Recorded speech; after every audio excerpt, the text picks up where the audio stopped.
본 영상은 1편과 2편으로 제작됩니다. 꼭 두 영상 모두 시청해주세요. 한국이 독립할 수 있었던 진짜 이유. 1945년 8월 15일 광복절. 한국인이라면 절대 잊으면 안 되는 날입니다. 무려 35년 동안이나 이어진 긴 강점기를 끝을 낸 날이고, 그 기간 동안 나라를 위해 몸을 바친 분들을 생각하면 당연한 일이죠. 헌데 말 그대로 강점기 강제로 점거하고 있던 일본인데, 이 일본이 우리나라를 포기하게 된 결정적인 사건은 무엇일까요? 우리나라가 일본으로부터 해방될 수 있었던 사건이 일본의 개뻘짓 때문이었다면 믿을 수 있으신가요? 자, 그럼 오늘의 1급 비밀, 한국이 독립할 수 있었던 진짜 이유 1편 일본의 개뻘짓 편 지금 시작합니다. 이라시아이마세. 1941년 하와이. 한창 전세계는 2차 세계대전으로 대혼란 상태 속에 있었는데요. 그 대혼란 속에서 일본의 개뻘짓의 시초가 되는 사건이 발발하게 됩니다. 바로 2차 세계대전에 참여하지 않은, 즉 중립국이었던 미국을 2차 세계대전으로 참여하게 만든 사건, 바로 진주만 공습이었죠. 당시 하와이의 진주만에는 미군의 함대들이 주둔하고 있었고, 완전히 말 그대로 하와이였기에 편안한 마음으로 휴양을 즐기는 민간인들도 함께하고 있었습니다. 그리고 12월 7일 일본 제국의 폭격기들이 일제히 하와이 상공을 뒤덮고 이내 폭격을 시작했죠. 이는 말 그대로 폭격이었기 때문에 군인 민간인을 가리지 않고 대상에 포함되었고, 결국 2시간 동안 이어진 일본의 이 폭격을 통해 미국은 2,000명 이상의 사망자와 300대의 비행기, 20척의 함선이 대파당하는 정말 역대급 피해를 입게 되었죠. 이렇게만 보면 일본이 존나 세서 미국이랑 뭐 비빌 수 있거나 뭐 좀 더 높거나 미국을 찢어버리거나 할 것 같잖아요. 근데 사실 이때 일본은 미국에게 덤비면 그냥 찢기고 시체를 찾기 힘들 정도였다고 합니다. 실제로 이를 비교한 데이터들을 보면 단순 국력이 12배, 이를 군사력으로 줄여보면 30배의 차이를 가지고 있었다고 하죠. 그러니까 지들보다 30배는 센 국가한테 근거 없는 자신감으로 개긴 거야 그냥. 실제로 그런 상황이다 보니까 이 기습으로 이루어진 진주만 공습 자체도 성공률이 높게 쳐져서 50% 정도였다고 하죠. 자, 그렇다면 일본은 왜 정말 다행히도 중립국에 위치했던 이 미국을 이렇게 무리하면서까지 공습했어야 했던 걸까요? 당시 일본은 대륙 침략, 즉 중국을 털기 위해 중일 전쟁까지 일으키며 세력을 확장하던 중이었습니다.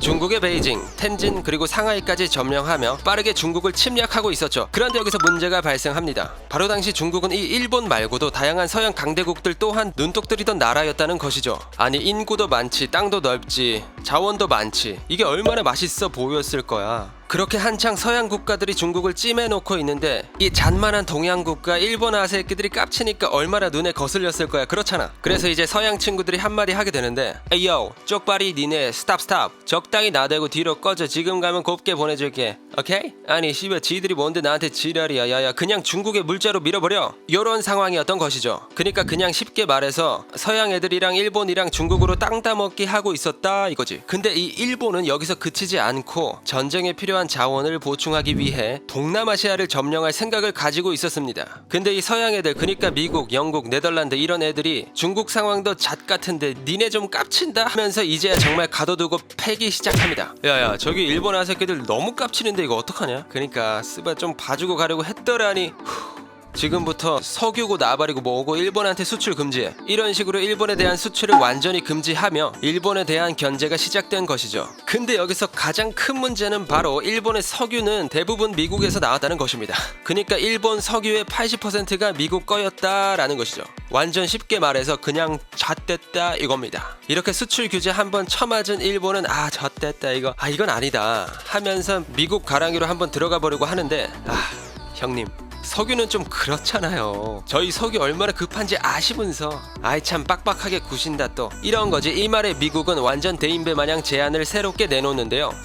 그렇지 우리 일본이 석유 없으면 힘들지. 야 그럼 우리가 다시 팔아줄게. 중국이든 한국이든 그냥 니네 식민지 다 두고 꺼져. 더 처맞기 싫으면 오케이? 라고 나온 것이죠. 그래서 이제 일본은 그 말을 받아들이는데, 는 개뿔 아니 쓰바 그걸 포기하라고? 이 코쟁이 새끼들 이거 안되겠다. 야 포기 못해 씨바 배째 그냥. 요렇게 대처하며 그냥 미국 석유 포기하고 최대한 빠르게 동남아까지 먹어버리기로 결정을 하게 됩니다. 그렇게 좀 빡세게 동남아 치려고 하는데 중간에 태평양이 있네. 이거 미국 새끼들이 또 깝치겠네 싶었던 거지. 그래서 우선 미국 새끼들 좀 조져놓고 들어가자 해서 계획했던 게 바로 진주만 공습이었던 거죠. 그러니까 쉽게 말하면 그냥 구석에 몰린 쥐가 물어버린 거지. 자 그럼 여기서 드는 의문점 하나. 진짜 미국 입장에선 일본은 끽 해봤자 쥐 한 마리 정도의 규모였을 텐데 왜 개 털렸던 것일까요? 이게 좀 문제가 있었기 때문이었습니다. 그러니까 미국은 아예 일본이 여기까지 올 거라고 생각을 아예 안 하고 있었다고 해요. 이게 단순 거리만 봐도 무려 6,300km였거든. 그냥 폭격기 다 끌고 올 거라고 상상치도 못했던 거야. 실제로 일본의 폭격기가 미국의 레이더에 걸렸을 때도 미군은 그냥 미국 본토에서 오는 자기들 비행기라고 착각을 했다고 합니다. 그리고 완전히 무방비 상태로 일본의 전력을 맞았고 결국 엄청난 피해를 입게 된 것이었죠. 이렇게 공습에 성공한 일본은 추가 공습 계획도 세우게 되는데요. 바로 진주만에 있던 유류 저장고, 항만 시설 등 미군의 주요 시설 자체를 아예 전투 불능 상태로 만들 생각이었던 것이죠. 그런데 여기서 우리노 목표는 이미 이렇다 데스네, 공격 스토프 데스네, 미국 크가 위험하다 데스네를 시전하며 공습을 철회해버립니다. 이 공습이 취소되며 미국은 복수의 칼을 갈고 복수를 하기가 훨씬 수월해지게 되었죠. 그렇게 미국은 최대한 빨리 함대, 비행기들을 수리하고 일본 공격에 힘쓰게 됩니다. 한편 일본은 진주만 공습에 성공해 아주 기세등등해 있었는데요. 미국 우리 생각보다 너무 족밥이었다 데스, 생각보다 별거 없었다 데스, 요렇게 생각을 했던 것이었죠. 한창 그렇게 기세가 하늘을 뚫던 일본은 한 번 더 미국 공격을 계획하고 실전에 옮기게 되는데요. 다음 타깃으로 정한 곳은 바로 미군의 비행기지 미드웨이였습니다. 그러니까 아까 진주만 공습에서 파괴하지 못했던 항공모함을 파괴하겠다는 목표로 공격에 나선 것이죠. 근데 이 미국 또 털리겠습니까? 아니죠. 일본 군끼리 주고받았던 암호문을 중간에 가로채서 해도까지 해버립니다. 그리고 곧바로 일본이 오는 길에 매복을 시켜놓았죠. 아니 이거 뭐 미리 준비하고 있던 미국을 뭐 일본이 당해낼 수가 있을까요? 전혀 아니죠. 그냥 개쌉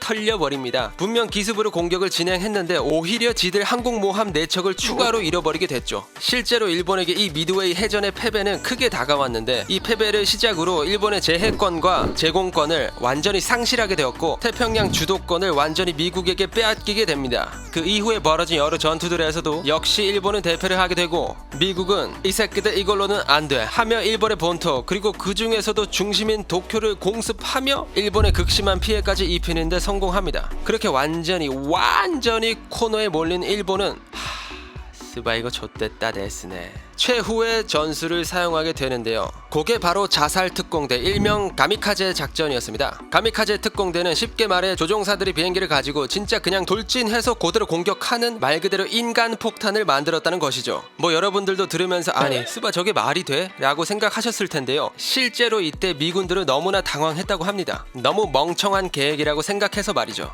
아니 쉽게 생각해서 숙련된 비행사 한 명 만드는 게 여간 쉬운 일이냐고요.